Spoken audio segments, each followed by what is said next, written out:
안녕하세요. 시니어 잡스쿨 소장입니다. 오늘 하루도 많이 힘드셨죠? 가족을 위해 또 나라를 위해 평생 애써 오신 우리 시니어 여러분, 이제는 잠시 멈추셔서 여러분 자신을 위한 시간을 가져보시면 어떨까요? 그 길 저희가 늘 곁에서 함께 하겠습니다. 오늘은 제가 아는 지인 한 분 이야기를 먼저 들려드리려고 합니다. 이분은 평범하게 직장 생활을 하시던 분인데요. 퇴근 후나 주말마다 취미로 서예를 즐기셨습니다. 붓을 잡고 글씨를 쓰는 게 삶의 낙이었고 심지어 작은 대회에서 입상도 하셨습니다. 그런데 은퇴를 하고 나니 이 취미가 인생을 바꿔놓았답니다. 집에서만 글씨를 쓰시던 분이 이제는 문화센터 강사로 활동하면서 좋아하는 일을 나누고 수강생들과 함께 웃고 게다가 적지 않은 수입도 얻으면서 아주 즐겁게 지내고 계십니다. 저는 이분을 보면서 은퇴 후에도 이렇게 즐겁게 잘 살 수 있구나 하고 크게 느꼈습니다.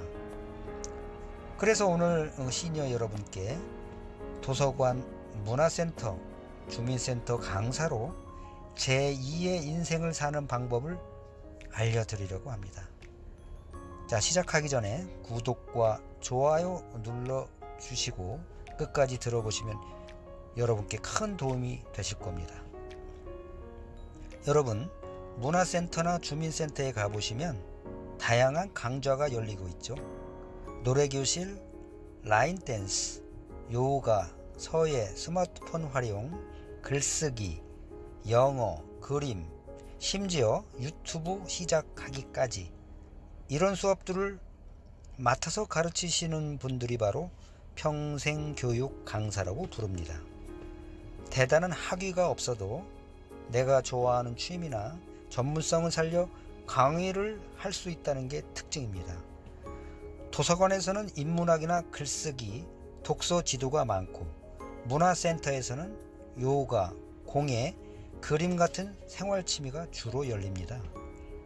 그리고 주민센터에서 어르신들을 위한 노래교실, 댄스교실, 그리고 정말 실생활과 밀접한 수업, 예를 들면 스마트폰 교육, 건강체조, 요리교실 같은 게 많습니다. 즉, 내가 살아온 경험이나 취미를 그대로 강의로 풀어낼 수 있다는 게 가장 큰 장점입니다. 그럼 강의 주제는 내가 자유롭게 정할 수 있을까요? 많은 분들이 물어보십니다. 정답은 가능하다입니다. 보통 기관에서 강사 모집 공고를 내면 강사가 직접 강의 제안서를 제출하게 됩니다. 즉, 주제는 강사가 제안하는 거죠.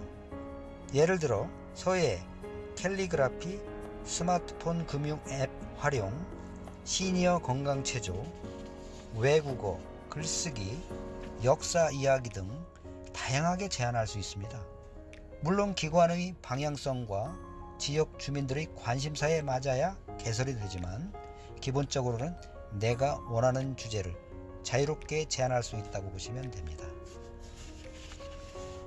그럼 지원 자격과 방법이 어떻게 될까요? 그럼 누가 강사가 될 수 있을까요? 사실상 특별한 제한은 없습니다. 관련 자격증이 있으면 더 좋지만 꼭 필수는 아닙니다. 예를 들어 요가 강좌라면 요가 자격증, 컴퓨터 교육이면 컴퓨터 자격증, 글쓰기라면 출판 경험 같은 게 있으면 유리하겠죠. 지원 방법은 간단합니다. 도서관, 주민센터, 평생학습관, 문화센터 홈페이지에 가면 강사 모집 공고가 올라옵니다. 그때 강의 계획서, 이력서, 자기소개서를 제출하면 됩니다. 계획서는 1일 강의 계획서 한 장과 여러분이 기간 동안에 계획하실 계획서 한 장을 작성하시면 됩니다. 서류 합격 후에는 짧은 면접이나 시범 강의를 하시고 최종 선발되는 구조입니다.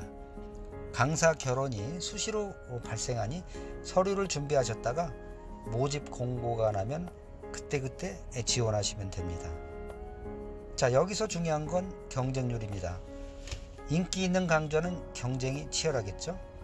예를 들면 영어, 요가, 미술, 라인 댄스 같은 건 경쟁률이 꽤 높은 편입니다. 5대1, 많게는 10대1까지 가기도 합니다. 반대로 특화된 주제는 경쟁률이 낮습니다. 예를 들면 50대 세대를 위한 스마트폰 활용법, 실버 맞춤 건강체조, 자녀와 함께하는 서예교실 같은 강좌는 수요는 있는데 강사가 적어서 오히려 합격 가능성이 높습니다. 즉, 조금 특화되고 차별화된 주제를 잡는 게 훨씬 유리하다는 얘기입니다.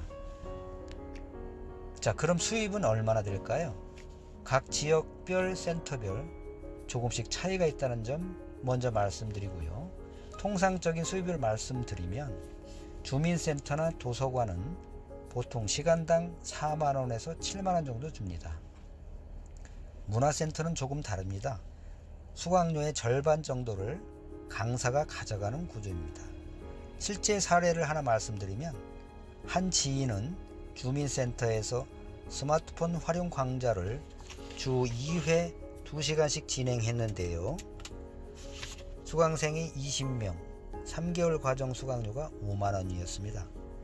총액이 100만원인데 그중 절반이 50만원을 강사 몫으로 받은 셈이죠. 주 2회면 월 100만원 정도 수입이 생기는 겁니다. 또 다른 예를 들어보겠습니다.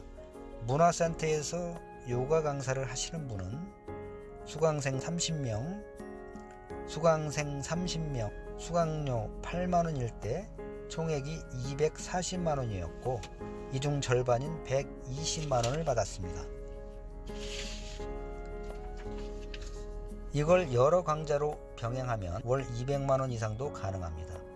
즉, 부업으로 하기에 충분하고 적극적으로 여러 기관을 뛰면 은퇴 후 메인 직업으로도 충분히 가능한 수준입니다. 사실 이 분야는 시니어분들이 훨씬 강점이 있습니다. 첫째는 경험이 풍부합니다. 단순히 지식 전달이 아니라 인생 경험에서 나온 깊은 이야기를 나눌 수 있죠. 두 번째는 공감 능력이 큽니다.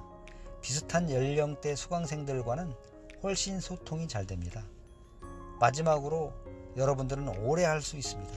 체력보다는 꾸준함과 전문성이 중요하기 때문에 70대까지도 활동하는 분들이 많습니다. 그래서 실제로 주민센터, 도서관 강사들의 평균 연령이 50대, 60대가 많은 이유입니다. 자, 여러분, 은퇴했다고 해서 인생이 끝나는 게 아닙니다. 오히려 내가 좋아하는 걸 가르치며 새로운 사람들과 어울리는 기회가 열립니다. 제가 아는 서예 지인분처럼 취미로 하던 게 이제는 직업이 되어 즐겁고 보람있고 또 수입까지 만들어줍니다. 여러분도 분명 그렇게 하실 수 있습니다. 강사 모집 공고를 한번 찾아보시고 나에게 맞는 주제를 한번 제안해 보세요. 생각보다 문은 훨씬 넓게 열려 있고 기회는 많습니다. 오늘 영상이 도움이 되셨다면 구독과 좋아요 부탁드리겠습니다.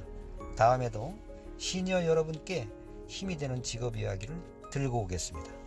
감사합니다.